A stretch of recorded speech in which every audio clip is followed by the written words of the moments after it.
గత 20 ఇయర్స్ నుండి మేము సెకండ్ ఏఎన్ఎంగా వర్క్ చేస్తున్నాం. పిహెచ్సిలలో అర్బన్ హెల్త్ సెంటర్లలో కూడా వర్క్ చేస్తున్నాము. మాకు పని భారం అనేది ఎక్కువైపోయింది, జీతాలు అనేది తక్కువైపోయింది. మాకు మేము చదువుకుంటే చదివేంటి, మేము చేసే వర్క్ ఏంటి, ఆన్లైన్ అని ఆఫ్లైన్ అని మమ్మల్ని వేధిస్తున్నారు. మెంటల్ టార్చర్ అయ్యి ఒక్కొక్కరికి బీపీలు షుగర్లు పెరిగి జీతాలు లేక ఇంటి పరిస్థితులు బాగలేక ఆరోగ్యాలు బాగలేక నెట్టుకొస్తున్నాం. కానీ మాకు సరైన జీతాలు లేవు, మాకు పర్మనెంట్ అనేది లేదు. ఇన్నేళ్ళుగా మేము కాంట్రాక్ట్గానే రిటైర్మెంట్ కావాలా, మేము పర్మనెంట్ కావాలని మాకు ఉంటుంది కదా, మాకు పర్మనెంట్ చేయాలని మేము ఎన్నో తెలంగాణ ప్రభుత్వం ఉన్నప్పటి నుంచి మేము సమ్మెలు చేస్తున్నాము. 22 సంవత్సరాలుగా సమ్మె చేసినాము, ధర్నాలు చేసినా కానీ మమ్మల్ని పట్టించుకునే నాదుడే లేదు. అందరు వృత్తులలో కానీ డాక్టర్లు కానీ స్టాఫ్ నర్సులు కానీ వాళ్ళందరినీ రెగ్యులర్ చేసినట్టుగా మమ్మల్ని కూడా టెక్నీషియన్లని ఏఎన్ఎంలని అది అకౌంటెంట్లను వీళ్ళు కూడా ఒక వర్కర్లే, వీళ్ళు కూడా పని భారం ఎక్కువైంది, వీళ్ళని కూడా పర్మనెంట్ చేయాలని ఒక ఆలోచించి మమ్మల్ని కూడా పర్మనెంట్ చేయాలని కోరుతున్నామండి.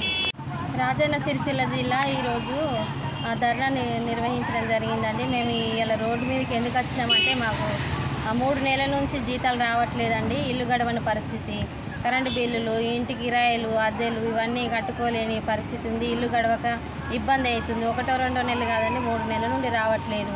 ఇప్పుడు హెల్త్ డిపార్ట్మెంట్ అంటే ఓన్లీ డాక్టర్స్ సిస్టర్స్ అన్నట్టుగానే ఉన్నది. ఇతర క్యాడర్స్ కూడా ఉన్నాయి కదా. ఇప్పుడు ల్యాబ్ టెక్నీషియన్లకు మాకు నోటిఫికేషన్ అక్కడ పెండింగ్ నుండి కూడా ఇప్పుడు 7 సంవత్సరాలు అవుతుంది జాబ్ నోటిఫికేషన్ పడి మేము ఎగ్జామ్ రాసి ఇంతవరకు మాకు ఉద్యోగాలు అయితే ఇవ్వలేదండి. ఇతర క్యాడర్లు ఫార్మసిస్టు కానీ డిఈఓలు కానీ అన్ని క్యాడర్లు ఉన్నాయి. ఎన్హెచ్ఎం అంటే ఒక్క క్యాడర్ కాదండి, అన్ని క్యాడర్లు. మరి అన్ని క్యాడర్లు ఉన్నప్పుడు అన్ని క్యాడర్లకు రెగ్యులర్ కావాలి కదా. ఇప్పుడు దాదాపు నేను ల్యాబ్ టెక్నీషియన్ నా పేరు రానియండి, నేను ఇప్పుడు ల్యాబ్ టెక్నీషియన్ కాబట్టి మాకు అవగాహన ఉన్నంత మటుకు 1000 పోస్టులు ల్యాబ్ టెక్నీషియన్లు ఖాళీగా ఉన్నాయి. మరి సమానంగా రెగ్యులర్తో సమానంగా పనిచేసినప్పుడు ఏ ఒక్క క్యాడర్కు కూడా మాకు సమాన పనికి సమాన వేతనం ఎందుకు ఇస్తలేరు? మరి రెగ్యులర్ ఎంప్లాయీ చేసినందుకు మేము పని చేస్తలేమా? వాళ్ళతో సమానంగా చేస్తున్నప్పుడు మాకు ఎందుకు సమాన వేతనం ఇస్తలేరు? మాకెందుకు మా హక్కులను ఎందుకు కాల రాస్తున్నారు? సుప్రీంకోర్టు కూడా మాకు తీర్పు ఇచ్చింది కదా సమాన పనికి సమాన వేతనం ఇవ్వమని. మరి మీరు ఎందుకు ఇస్తలేరు? మరి ఎవరు కూడా ఎవరి ఇళ్ళ నుండి ఇస్తలేరు కదా, గవర్నమెంట్ సొమ్మే కదా, మాకు కూడా ఇవ్వచ్చు కదా. మాకు మెటర్నిటీ లీవులు అనేది వర్తించేయండి. ఎందుకు వర్తించే? మెటర్నిటీ లీవులు పెట్టుకుంటే మాకు జీతం కట్ అవుతుంది. ఎందుకు ఈ దుస్థితి? మాకు బంగారు తెలంగాణలో అన్నారు, ఆడపిల్లల్ని మాత్రం బాగా ఇబ్బంది పెడుతున్నారు. మెటర్నిటీ లీవుల గురించి మేము అడుక్కోన్నా ఎన్ని నెలలు అవుతుందండి మేము అడగబట్టి? కనీసం మెటర్నిటీ లీవులు లేవు. రెగ్యులర్ చేయకపోవడం ఇడిచిపెడితే సమాన పని.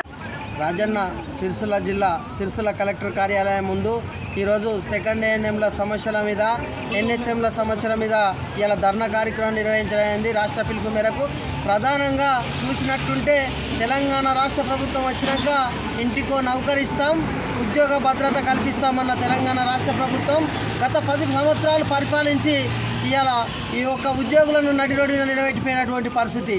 ఇవాళ చూసుకున్నట్టుంటే వాళ్ళ పిఆర్సీ 6 నెలల వేతనాలు కూడా ఆపేసినటువంటి పరిస్థితి.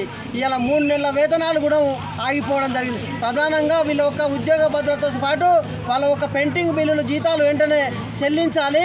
అదేవిధంగా వీళ్ళను ప్రభుత్వ ఉద్యోగులుగా గుర్తించాలి.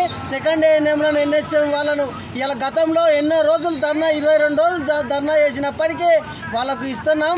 ఇవాళ వాళ్ళ ఉద్యోగ భద్రత కల్పిస్తామన్న తెలంగాణ రాష్ట్ర ప్రభుత్వం మెయిన్ పేస్ట్ వాళ్ళు వీళ్ళ డిమాండ్ పెట్టక ఇవాళ వాళ్ళను ఒక నడి రోడ్డు మీద నిలబెట్టినటువంటి పరిస్థితి.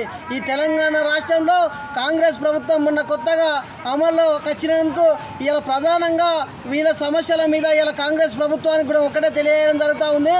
వాళ్ళను ప్రభుత్వ ఉద్యోగులుగా గుర్తించి వాళ్ళ ఒక ఆగిపోయినటువంటి వేతనాలు వెంటనే చెల్లించాలన్నది కాంగ్రెస్ ప్రభుత్వానికి ఈ ధర్నా రూపకంగా తెలియడం జరుగుతూ ఉంది.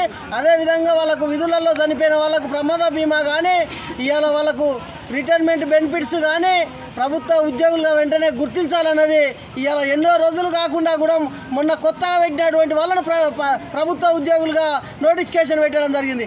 ఇవాళ ప్రధానంగా వాళ్ళు చదివిన చదువులు ఎన్హెచ్ఎం వాళ్ళు కానీ సెకండ్ ఏఎన్ఎంలు కానీ ఇవాళ వాళ్ళకి ఎగ్జామ్ పెడుతున్నామని చెప్పడం జరిగింది గత ప్రభుత్వం. ఈ ప్రభుత్వాన్ని మేము ఒక్కటే కోరుతా ఉన్నాం, వాళ్ళని అదే విధంగా వాళ్ళని విధులలోనే ప్రభుత్వ ఉద్యోగులుగా గుర్తించి వాళ్ళు పెద్ద మనుషులు కొంతమంది ఉన్న వాళ్ళను రిటర్న్ చేయాలనేది ఈ ప్రభుత్వాన్ని, కాంగ్రెస్ ప్రభుత్వాన్ని ఏఐటీసీ జిల్లా సెక్రటరీగా కోరడం జరుగుతూ ఉంది.